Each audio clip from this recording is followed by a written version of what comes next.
Let's do this. I love Shopon. Ito po yung sinasabi nilang poblasyon. Yun, may ano po doon then gym. I mean covered court. Hindi rin yan. Parang kung saan siya nagpo-program o kaya concert ganun. Yan guys. Yan, kasama ko yan si Mr. Badja. Ayun po yung mga kasamaan ko, nagpicture na doon banda. Ano yan? Pagod lang kasi ako mag-drive, kaya upo muna ako mga ka-vloggers. Kasi ang layo po yung pinanggalingan namin, Lintangan. At lakad-lakad tayo ng konti para ipapakita ko sa inyo yung pagandahan ng kanilang municipality. Maganda nga. Kung tawagin, all things bright and beautiful, the green grass of all. And yan, kita niyan. There are so many trees up there. And Balete is here.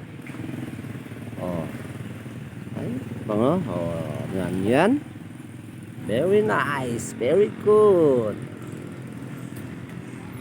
Kaya kayong hindi pa nakapunta dito, huwag nyo nang antayin na magpunta na kayo dito. Yan, mga vloggers, municipality of Shopon po ito.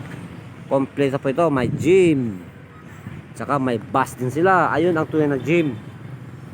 Ayun, doon naglalaro yung mga basketballista. At dito rin sila papasyonista, yung mga yung mga Miss Gay o kaya basta hindi ko na ma-explain. Diba guys, very nice, very good dito.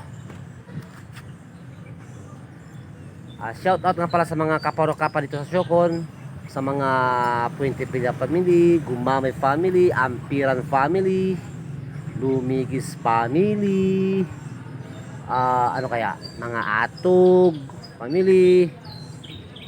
Shout out din mga Subanon. Shout out sa mga lahat ng mga Subanon dito sa Shopon. Saka shout out din sa lolo ko na si Lolo Pagut Puente Villa. Mamaya, punta ako dyan mamaya. Lo, prepare mo yung kape mo. Thank you, ka-vloggers. Thank you for watching. Thank you for support. Thank you followers and non-followers. I love you all.